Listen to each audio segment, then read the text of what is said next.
right, the Canada Games underway now. We're at the pool at Brock University. As you can see, swimming events are happening as we speak.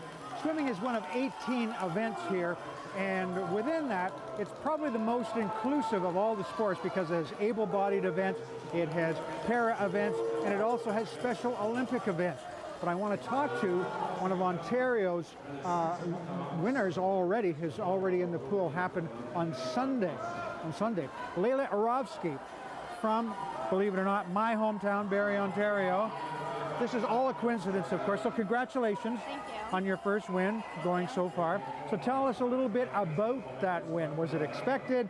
How did you know how to compete against everybody else here? Because you don't really see anybody else. Yeah, it was definitely not expected. It's when it comes down to the race, it's all about getting your hand on the wall first, and anyone can come out of anywhere.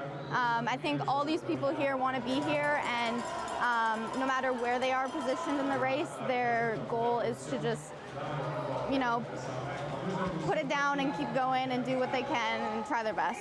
Okay, this is your first Canada Games? Yes. So how have you felt? How do you get the feeling of the tension or the, you know, the excitement at this event? It's been a lot of fun. There's a lot of cheering. Everyone's very supportive. It's loud and it's really motivating. Okay, a big thing about the Canada Games has always been, winter or summer games, that it's an event which is sort of the next generation of Olympians, which on one side is exciting. If you're here, you potentially could be that. Do you see that as what this really provides to you? Absolutely. I think this is a great experience, and there's a lot you can learn here, and everyone here is so young that they can take a lot from something just even nationally, and I think it can go a long way. Okay, so what do you want to do with swimming? What's your end game? I don't like to think too far ahead, but I think right now I just want to focus on this meet. I like to take things one thing at a time, and I just So you're not going to tell me, are you? I don't know. You don't want to jinx it? Is that what you're going to do? No, I just want to keep one thing at a time and stay focused. And you have another event coming up? Yes. When's that? Tonight I'll be swimming the 50 breaststroke, okay. And then the rest of the meet I have a few other events. Well, good luck. Thank you. All right, we'll be back here at Brock University. More on Canada Games coming up in a half hour.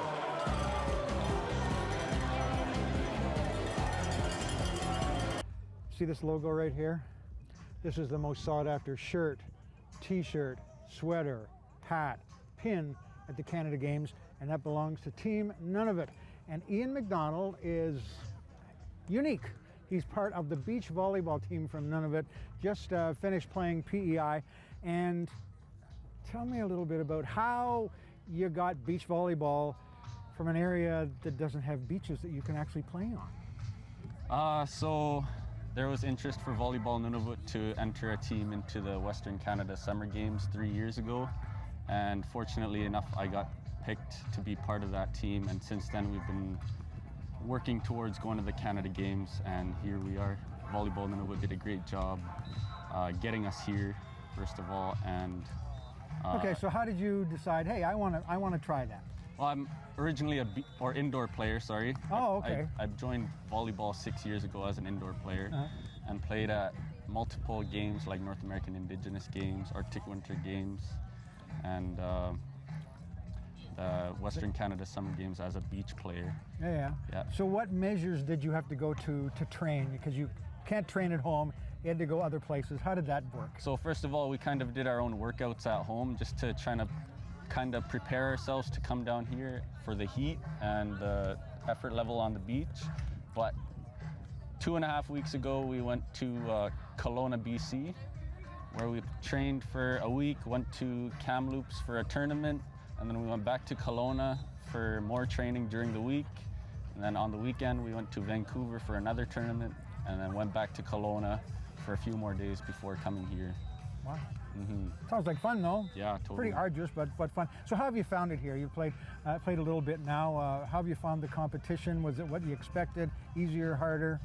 It's exactly what I expected. I know these guys, they have a lot of competition and they have a lot of beaches to play on, obviously. So I was expecting the competition level to be high, and it is exactly what I expected. Okay, so where can you go from this? Because this is the games that they use say you can go to the next level, maybe Olympics, that kind of a thing. Can you go beach volleyballing? Because you are a volleyballer to start with. Well, personally, maybe not myself, but you're looking at potentially Team Canada beach volleyball here at the games for the future.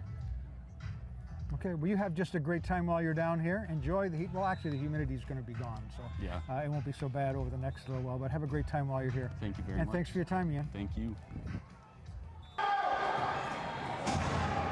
What is Canada's national sport? No, it's not hockey. It's lacrosse. And that's why we're here today. It's part of the Canada Games. Women's lacrosse, first time ever at this event. First time in 37 years for men's lacrosse here. And again, it's a national sport, so you wonder why it hasn't been here before. But anyway, we won't talk about that. I want to introduce you to Raine Gilmour from New Brunswick. And is this the first time that you've played at, I guess, this level of competition? This is the first time at this level. We've been playing together for a little over a year, but this is our first time in like the big leagues. Okay, how have you found it so far? We've all been really enjoying it. Even like no matter how we're playing, the girls keep their head up and they love the experience just to be able to see it all. Okay, and I used to say, when I was a sportscaster, I used to say the toughest sport that women tend to play in is field hockey. That's a crazy sport. But it's got to be lacrosse now. What about it excites you to be involved in it? Well, just the fact, it's one of the only sports that they'll let girls hit in and be physical. And I think that's what a lot of the girls enjoy, but it's also just like a really good experience, and the dynamic of a team is really different than any other I've played on. So it's not like you have 5 brothers you can beat on now or anything like that? No, but it's like I've got 5 sisters, or like 18 sisters. It's even better. Okay, so how have you've been here for a few days now, how have you found the atmosphere? Because again, this is something that nurtures athletes to move on to the next level, Olympics, that kind of a thing, higher, that kind of thing. University as well. The dynamic is really nice here. The athletes on and off the floor, even teams we're competing against, are saying good luck, and everyone's wishing everyone the best in the competition, no matter who we're playing next. Okay, so what happens to your team after this event? Does it disband? Does it go somewhere else? We all want to try and stick together, maybe do some things like maybe try and get a nationals team together or something like that. But that'll all be in the past. We don't really know, in the future, we don't really know right now. And what other sports did you play? I play hockey, rugby, field hockey. All the contact sports. Yeah. So you like that stuff. Just a little. All right, thanks for being with us today, and Thank enjoy you. the rest of the Canada Games. Thanks, you too. We're back at the Canada Games, well underway here. We've been watching them all morning. Great competition out here.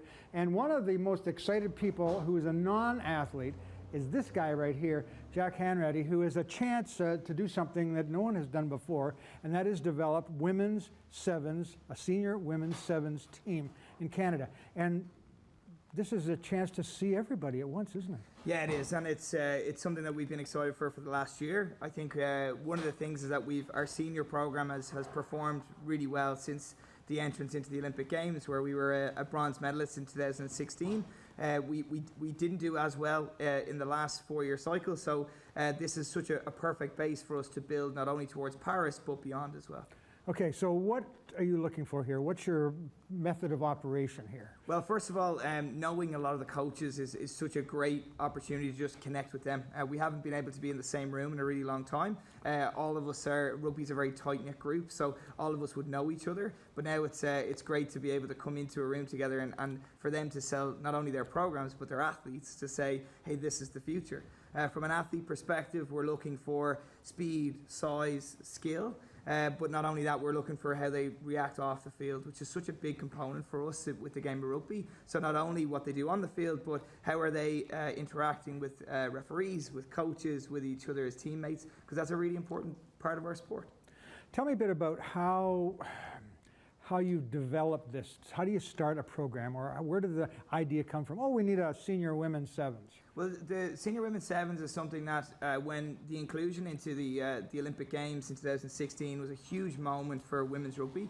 We've always performed very admirably well in the 15s and 7s. As soon as it became an Olympic program, it was also driven through universities. Our university system in Canada is incredible. The professionalism of the programs at not only 7s but primarily 15s is something that we take real pride in, and other countries have a huge jealousy of, including here at Brock. So to be able to now come that little step lower, which is where we're here now with seeing under 19 and under 18 athletes representing their province, and if you walk around here, the buzz is incredible. And being involved we've had national competitions for years and years, but being involved in a multi-sport games is exactly the preparation that we want for our younger athletes before being picked for a Commonwealth Games, a Pan Am Games, or hopefully an Olympic Games in the future. Right, so what happens next? You have the names, you say, I like this one, this one, this one, this one, maybe this one, not that one, whatever.